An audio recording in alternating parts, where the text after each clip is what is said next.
Et bonjour les élèves, bonjour et bienvenue au cours de français. Alors, il y a certains qui sont présents, il y en a d'autres qui ne sont pas présents. Donc, on enregistre le cours de français aujourd'hui et on va commencer donc avec le devoir qui était d'avoir 10 définitions. Donc, je vais demander à chaque élève de nommer une définition. On va y aller dans l'ordre et on va s'assurer que tout le monde comprenne bien les définitions. Donc, pour ce faire, on va, en même temps que les gens vont partager leurs définitions, on va les écrire ici sur un tableau. Donc, pour la première définition, on va commencer avec un premier tour de piste mélodie. Pour une définition. Chimérique. Donc, qu'est-ce que veut dire chimérique? Sans rapport avec la réalité. Donc, une chimère, ça serait donc quelque chose qui n'est pas vraiment possible. Donc, tu espères, tu rêves à quelque chose, mais il n'y a pas vraiment ce serait seulement dans un conte de fées que tu pourrais peut-être espérer que ça soit réel. Donc, une chimère, ça serait quelque chose que tu espères qui ne se réalisera pas. C'est hors de la portée et c'est vraiment pas réaliste. Donc, c'est le contraire de réaliste. Giovanni? Un petit peu plus fort? Epsom. OK. On est dans les mots propres. Celle d'Epsom, oui. Donc, c'est quoi?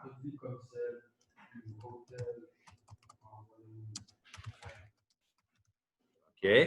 Parfait. Prochain. Simoun. Donc, qu'est-ce que le simoun?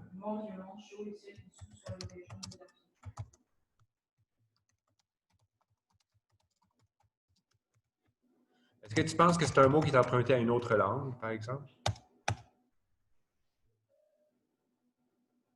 Probablement que ça vient d'une langue, d'un pays qui a des déserts, comme peut-être l'arabe,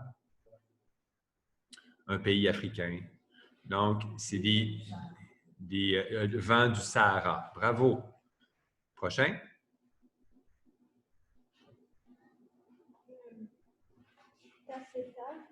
Taffeta.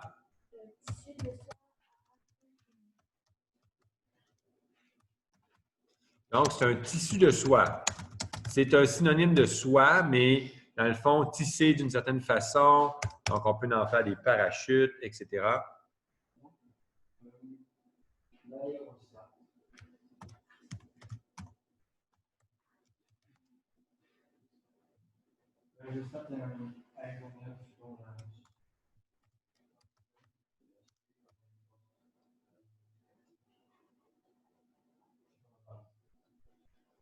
OK. J'aime ton exemple. Donc, c'est comme un ballon. Donc, c'est la question, ça monte dans l'air simplement parce que c'est plus léger que l'air. OK? Par exemple, tu chauffes l'air ou tu mets de l'hélium ou tu mets de l'hydrogène. Aérostatique. Donc, ce n'est pas, par exemple, une aile d'avion avec un moteur qui tourne, qui va faire le décollage. C'est vraiment une force statique, simplement qu'avec l'air qui est dans le ballon, il devient plus léger que l'air froid du sol. OK? Parfait. Ballon. Oui, prochain.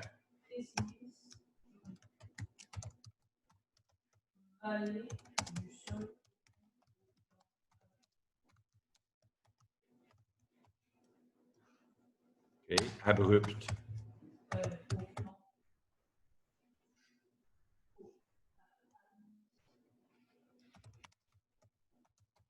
Les flancs.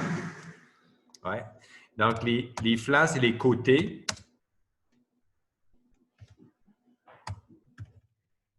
Donc, tu ne veux pas tomber dans un précipice parce que tu serais coincé là. Parce que de chaque côté, les flancs sont abrupts. Prochaine. On est dans les noms propres.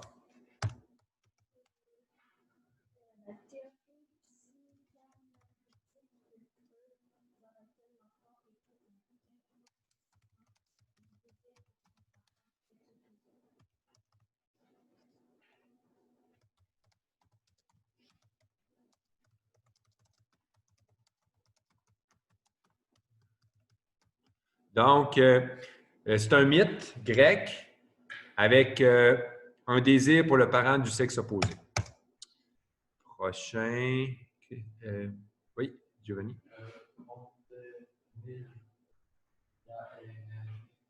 J'ai pas entendu. Du fentanyl? OK. C'est la phrase en latin?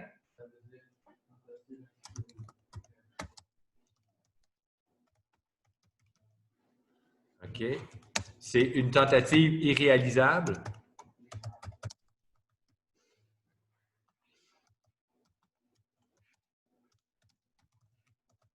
OK. On a une tentative irréalisable, une chimère. Donc, c'est un synonyme de notre premier mot chimérique, qui était dans le fond l'adjectif associé à cela. Enslo, étant donné que tu n'as pas fait ton travail, tu dois noter sur une feuille tout ce qui est écrit sur le tableau. Ça, c'était toi. Christopher, vas-y.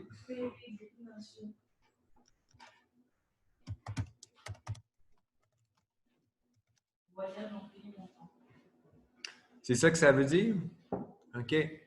Moi, j'aurais pensé que pérégrination, c'est des promenades. Ça veut dire que tu te promènes d'un endroit à un autre.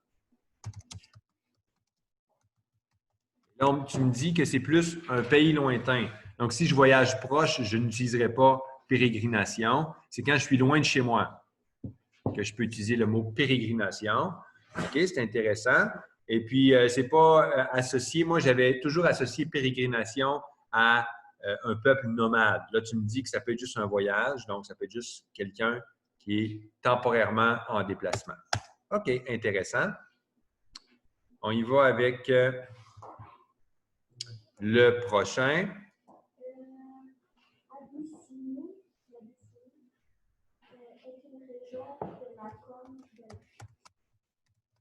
L'Abyssinie. Est-ce que tu sais c'est où la Corne de l'Afrique?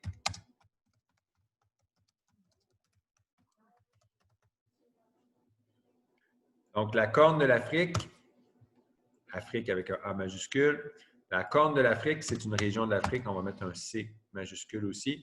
Ça va être près de l'Éthiopie.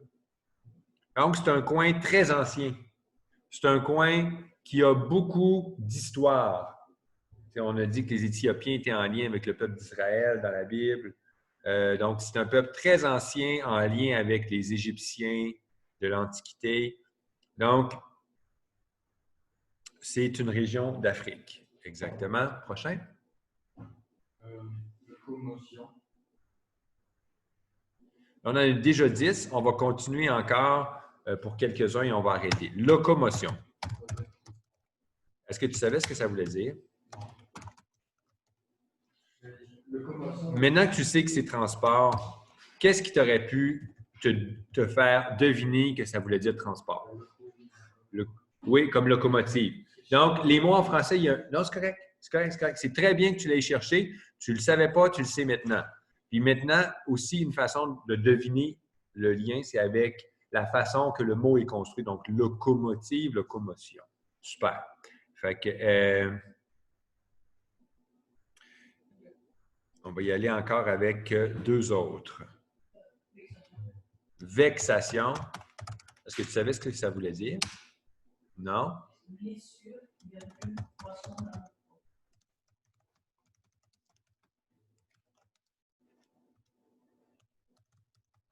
OK. Je suis vexé. Je suis vexé. On m'a blessé, pas physiquement, mais psychologiquement, dans mon amour-propre, dans ma perception de moi. On me dit que je ne suis pas bon, etc. Dernier. Algérienne.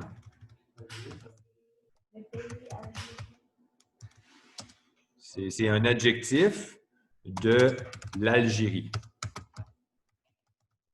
OK.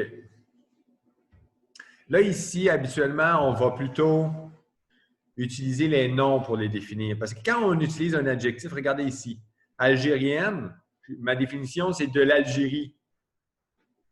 mais l'Algérie, je ne l'ai pas défini. Donc, il faudrait que je définisse Algérie, qui serait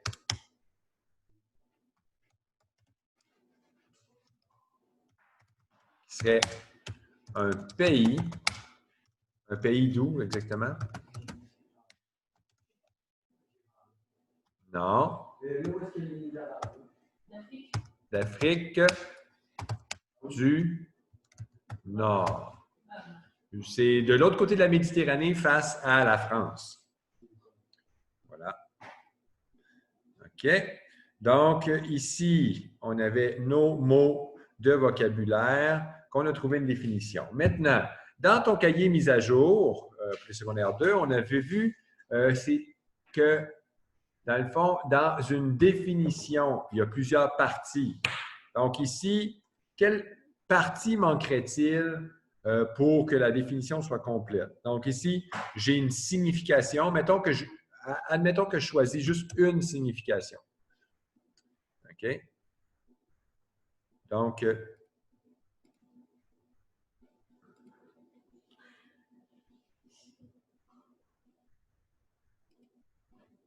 désolé. Ici, on a comme changé, je ne sais pas pourquoi, là. On va juste réparer ça. Donc ici, dites-moi, pour que la définition soit complète, que manquerait-il à part la signification? Donc, la signification, on l'a donnée ici. C'est la première des significations. Qu'est-ce qu'on met d'autre dans une définition? Mélodie. Le mot vient de où? OK. Donc, par exemple, un de ces mots-là qui a été nommé, est-ce que vous savez d'où ça vient, si on voudrait faire une définition complète? Mélodie? Ici, par exemple, on dirait quoi? Du latin. OK.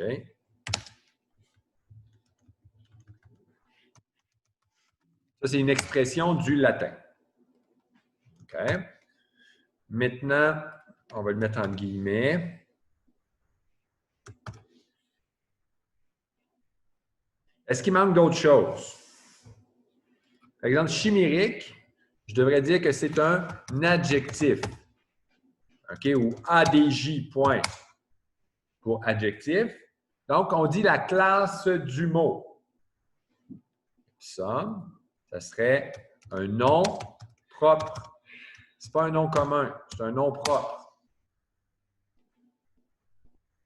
Simone, c'est un nom commun. Donc, on va juste mettre nom. Taffeta, c'est un nom. Aérostat, c'est un nom. Précipice, c'est un nom. Édipe, nom propre. C'est le nom de l'enfant dans l'histoire. OK. Pérégrination, c'est un nom. Donc, tu peux voir ici que la plupart des mots que tu as cherchés, c'était des noms. Abyssinie, un nom propre. Locomotion, c'est un nom.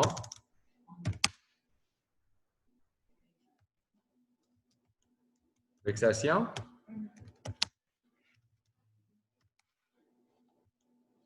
et algérienne, ADJ, adjectif de l'Algérie.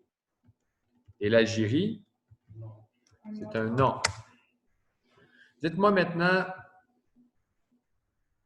est-ce que mes définitions sont complètes? Est-ce qu'il manque autre chose? Révisez dans votre cahier, mise à jour. Vous devriez trouver les parties d'une définition. On continue. Alors, on a dit que ça prend quoi aussi à part le nom? Souvent, on va mettre... Oui? Donc, pour les noms, on va dire, est-ce que c'est un Simoun ou une Simoun? Un, fait que ça va être masculin.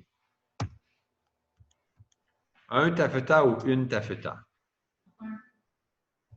Est-ce que vous le savez ou vous devinez là? Ceux qui ont donné le nom, vous êtes supposés de l'avoir trouvé et écrit sur votre feuille. Aérostat. Un aérostat ou une aérostat? C'est pas toi qui as donné. La personne qui a donné aérostat doit dire si c'était masculin ou féminin. Oui, c'est masculin, un aérostat. Est-ce qu'on dit un précipice ou une précipice? Un précipice. Vous savez qu'il y a certains mots qui sont neutres, masculin et féminin. Hein? C'est-à-dire qu'ils s'écrivent exactement de la même façon. On ne peut pas savoir juste avec le mot si c'est masculin ou féminin. Une pérégrination ou un pérégrination? Une pérégrination. Est-ce que c'est toi qui avais nommé ça? Bravo. Les noms propres, ça va comme ça. Locomotion, une locomotion ou un locomotion? Qui a donné locomotion? Ça va être une locomotion. Bien. Une vexation ou un vexation? Une vexation. Angelo, je t'avertis. Et l'Algérie, c'est un nom propre. C'est beau. Alors, on a terminé pour le devoir. Je vais ramasser les feuilles. Je vais vous mettre une note sur 10 pour votre travail de définition. Alors, on a terminé pour ça. Okay. On continue maintenant avec la lecture du livre « 5 semaines en ballon ».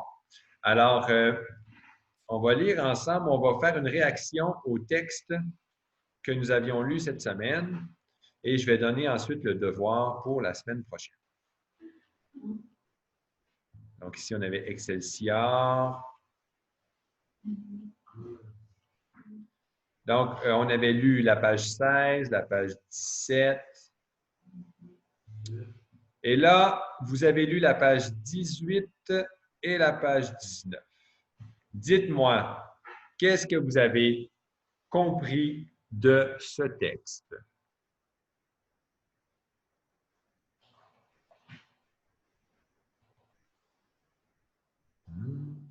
C'est écrit là, tu peux regarder. Il faut que tu me dises ce que tu as compris de ce texte.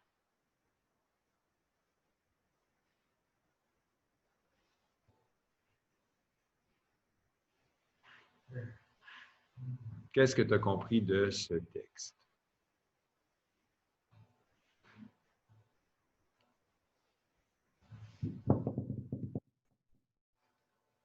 La main, si tu as lu ton texte. Tu t'en rappelles pas? Tu ne te souviens pas de quoi ça parlait? Vous êtes supposé avoir lu. Est-ce que vous avez lu, monsieur? Tu as lu? Non, la page 17, on l'a lu ensemble en classe. Toi, tu devais lire la page 18 et 19. Tu n'es pas capable de prendre un appareil électronique puis de l'écrire, de le lire, je vais te donner une copie papier, mais tu n'auras plus le droit d'utiliser ton ordinateur. Mais il faut que tu lises ton texte. Vous avez un devoir, il faut le lire. OK. Alors, regardez ici. On a dit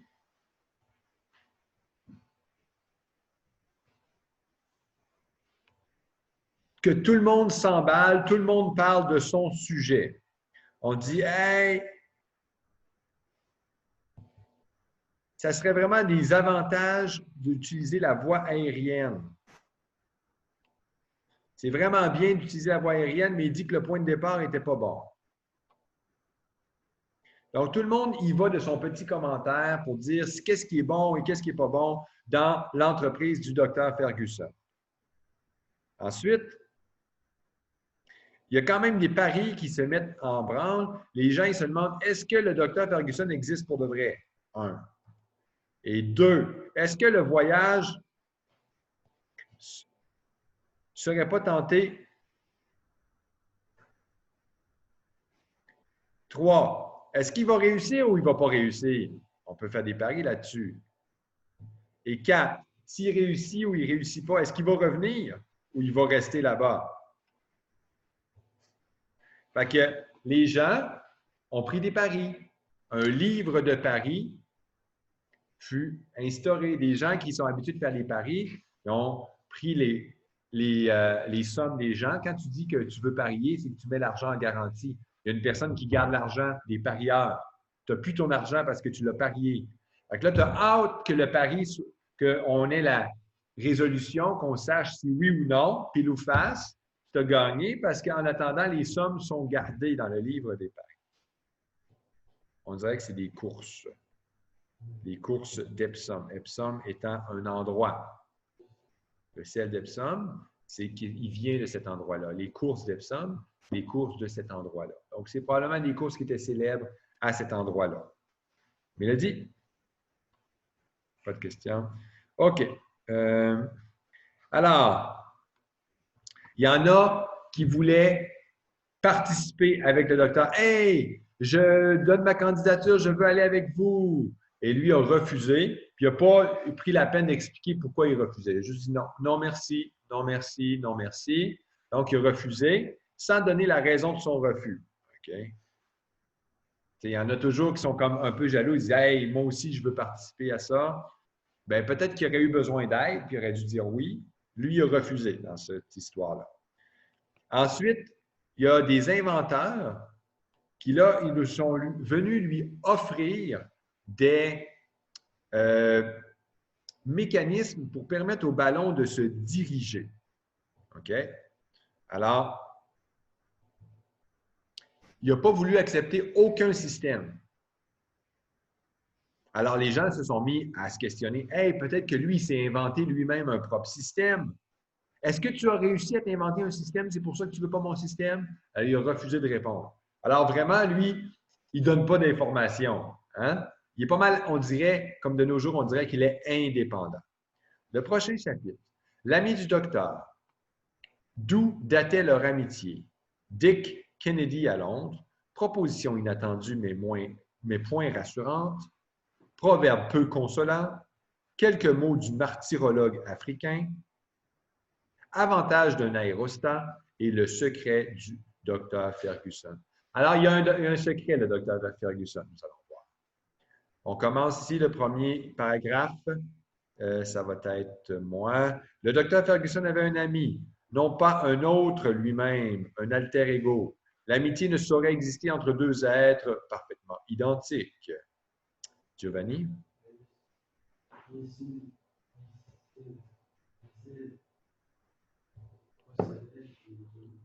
Plus fort.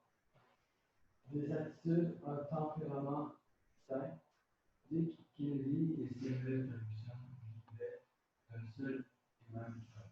Et cela ne gênait pas trop. Au contraire. Prochaine.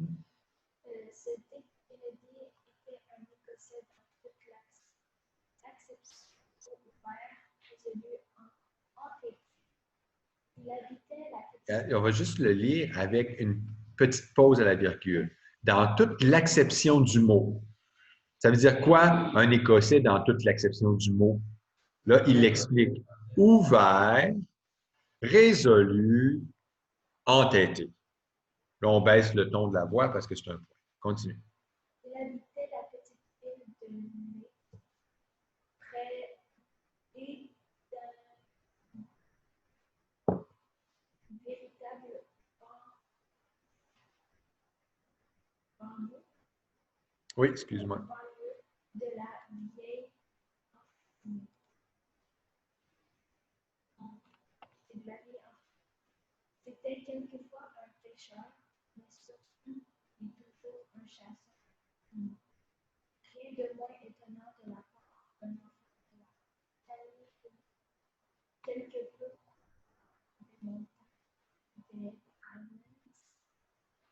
On le citait comme un merveilleux pouvoir à la fabrique. Non seulement il tranchait les balles sur une lame de couteau, mais il les coupait en deux moitiés égales. En les faisant ensuite, on ne pouvait trouver de différence. Alors, on dit ici qu'il était vraiment précis. Comment est-ce qu'il tranche des balles sur une lame de couteau? c'est qu'il va mettre son couteau à une distance, il va le mettre sur le tranchant, et là, il va viser le couteau, et la balle va arriver directement sur le couteau. On s'entend un couteau très solide, là. Pas juste un petit couteau de cuisine, là. C'est vraiment une grosse lame, pratiquement une épée. Puis là, la balle va se couper en deux, mais tellement précis, c'est comme impossible. Ça doit être juste un hasard. Quand la balle a été coupée, elle était coupée tellement bien dans le centre qu'on dirait qu'elle avait tellement bien visé. Alors, le sobriquet de la ville d'Édimbourg, c'était Old Reekie, qui veut dire la vieille enfumée. Ça doit être parce qu'il y avait beaucoup d'usines qui faisaient de la fumée pas très belle. Voilà notre ami. En fait, c'est l'ami du docteur Ferguson. Ce n'est pas notre ami, Dick Kennedy. Qu'est-ce que vous voyez sur l'image? Oui, la carte d'Afrique. Quoi d'autre? Il a l'air d'être intéressé à l'Afrique lui aussi. Quoi d'autre? Une canne. La canne, est-ce que ça fait partie du style écossais ou tu penses juste parce qu'il est vieux? C'est pas un nom. Oui. C'est pas rayé, ça. Carotté. Oui. Carotté. Oui. Oui, un chapeau comme les Écossais. Une grosse barbe ici avec sa moustache. Il fume. Il a l'air un peu pas trop se prendre au sérieux, les pieds sur une chaise, c'est pas trop les bonnes manières.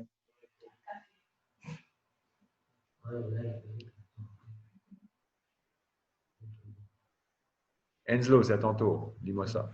La physiognomie de Kennedy, en fait, rappelait beaucoup celle de Albert Kennedy, telle qu'à la fin, Walter Scott dans le monastère, sa taille dépassait 6 pieds en pied, plein de grâce et d'essence. D'aisance. Ici, on a un S entre. Ouais, okay. Il paraissait doué d'une force herculéenne. Les N. Une figure fortement allée par le soleil, des yeux vifs et noirs, une indienne, naturelle très décidée. En fait, quelque chose de bon et de solide dans toute à sa personne que venant en faveur de l'Écosse. Merci, merci. De l'Écossais. On baisse le ton parce qu'il y a un point. Donc ici, qu'est-ce que ça veut dire une force herculéenne? C'est une grosse force ou une petite force? Oui?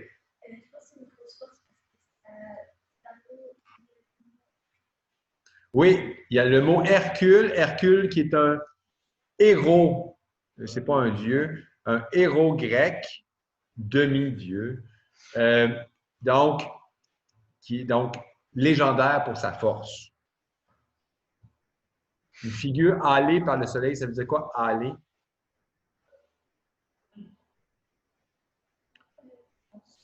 Un hâle, c'est foncir le visage. Donc, c'est comme vraiment bronzé qu'on dit maintenant.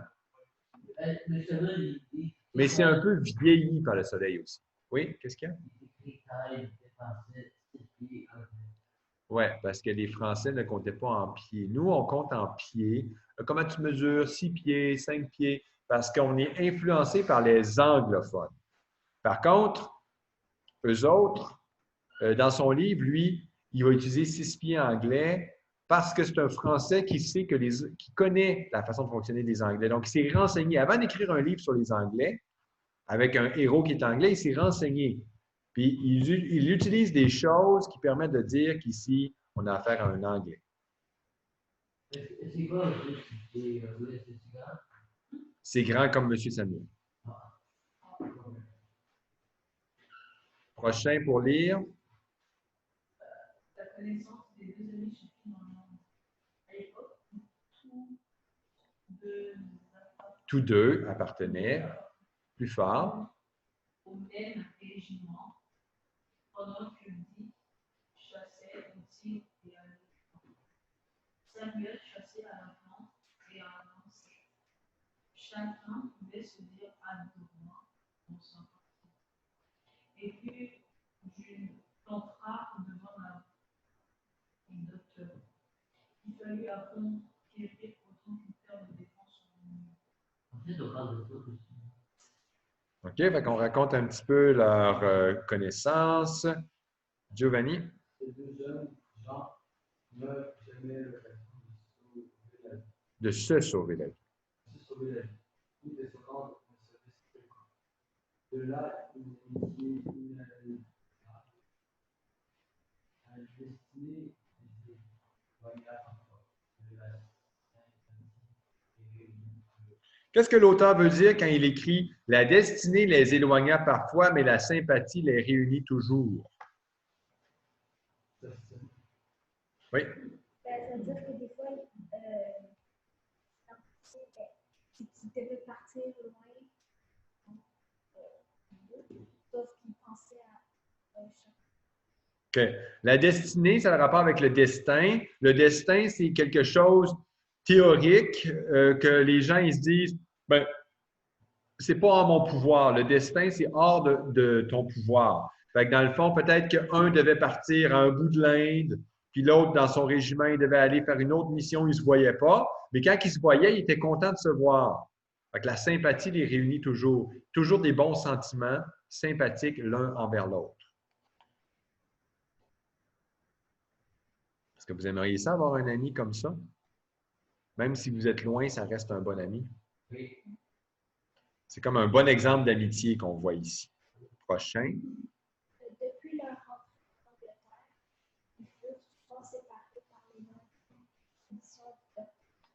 Mais, de retour, celui-ci ne manqua jamais d'aller, non pas demander, mais donner quelques semaines de lui-même en amitié. Fait que quand il revenait de voyage, qu'est-ce qu'il faisait? Oui? Semaine chez son ami. Oui. Pour le voir, c'est ça. Prochain. Dès que vous êtes du passé, Ça veut dire quoi, Dick, causait du passé? le nom, le gars qui parle français. Il cause, c'est-à-dire il parle du passé. Il raconte « Hey, tu te souviens, on avait fait ça. » Continue à lire. Oui, c'est ça. Préparait à venir. L'un regardait en avant, En avant. l'autre en arrière, de la lune d'esprit, inquiet, celui de Ferguson, une plasticité parfaite, celle qui est l'idée après. Parfait. Donc ici, on dit qu'il y en a un qui est inquiet, l'autre qui est placide. Ça veut dire quoi, placide?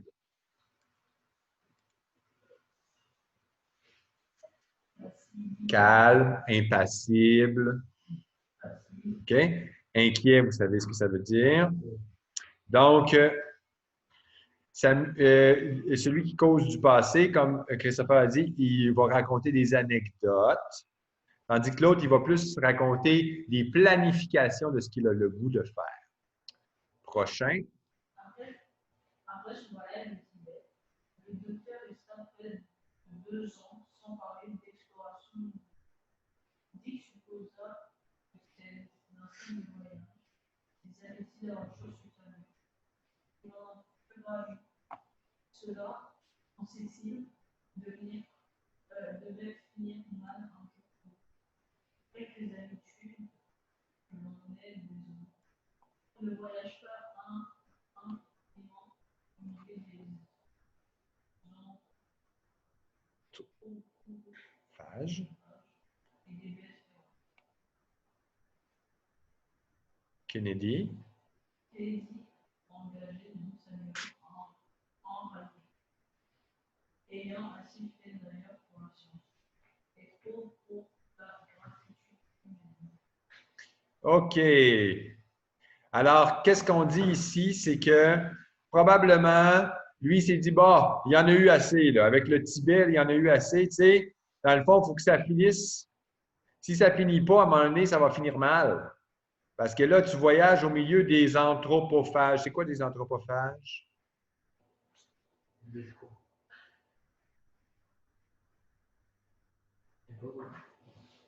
Phage, ça veut dire mangeur. Anthropo, mangeur de semblables, c'est-à-dire des cannibales. Anthropophage, c'est le mot qui veut dire cannibale. Phage, mangeur, d'anthropo. Et les bêtes féroces, eux autres, les bêtes féroces, ils mangent tout ce qu'ils trouvent. OK? Donc, il y en a assez fait. Selon lui, il en a assez fait. Là. Pour la science, on en a fait assez. Et pour que les gens te disent merci, tu en as fait assez. La gratitude, c'est dire merci. OK? À cela, le docteur se contentait de ne rien répondre. Il demeurait pensif, puis se livrait à de secrets calculs, passant ses nuits dans des travaux de chiffres, expérimentant même des engins singuliers dont personne ne pouvait se rendre compte. On sentait qu'une grande pensée fermentait dans son cerveau. Giovanni? Qu'a-t-il pu ruminer ainsi? Là, ici, on pose une question. Continue.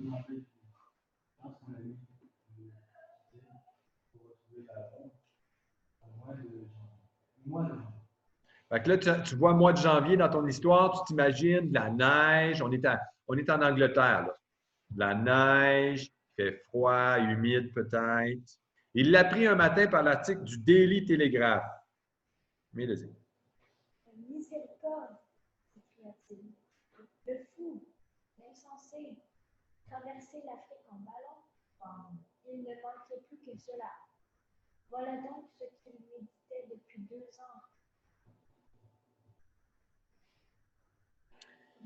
À la place de tous ces points d'exclamation, mettez des coups de poing solidement appliqués sur la tête et vous aurez une idée de l'exercice auquel se livrait le brave Dick en parlant ainsi. Des coups de poing solidement appliqués sur la tête. Miséricorde! Le fou! L'insensé! Traverser l'Afrique en ballon! Ne manquait plus que ça! Voilà donc ce qu'il méditait depuis 2 ans!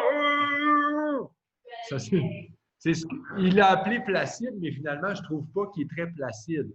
Je ne trouve pas que ça fait soit qu'il est vraiment surpris, ou bien qu'il n'est pas vraiment placide, le gars, là, parce que c'est pas sûr que quelqu'un qui est placide agirait comme ça. Henslow. Lorsque sa femme de confiance avait une voulu décider, nuer, que ça pourrait être une mystification. On avait dit c'était quoi une mystification? C'était une tromperie ou arnaque. Christopher, vas-y. Une mystification. Terminé. Vas-y. Donc, ça fait comme ici. Est-ce que je ne reconnais pas mon nom? Est-ce que je ne vais pas voyager à travers les airs? Voilà, jaloux des airs maintenant. Non, certes, cela ne sera pas. Je saurais bien l'empêcher. Et si on le laissait faire, on partirait un beau jour pour la nuit. Le soir même, Kennedy, moitié inquiet, moitié exaspéré, prenait le chemin de fer à le général Railway. Et le lendemain, il arrivait à Londres. Parfait. Alors, ici, on termine ici le chapitre 3 en lecture à la maison. D'accord? Ça, c'est pour tout le monde. OK.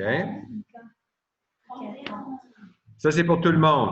Ensuite, les secondaires, on rajoute le chapitre 4.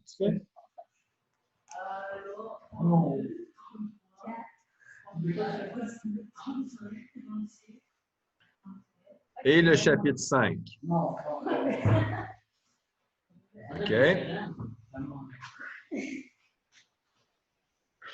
Alors, pour les secondaires,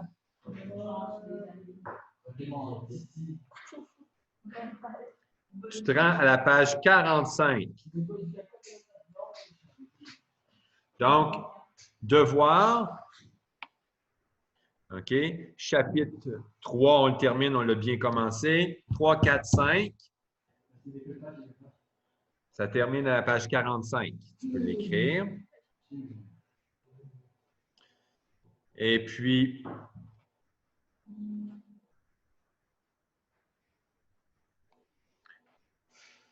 vous, c'est écrivez-le. Donc, tu l'écris dans ton agenda. Lecture.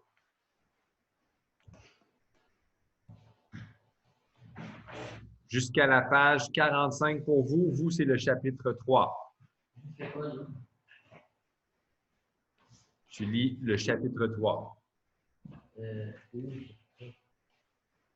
Commence par trouver ton agenda, ça va t'aider.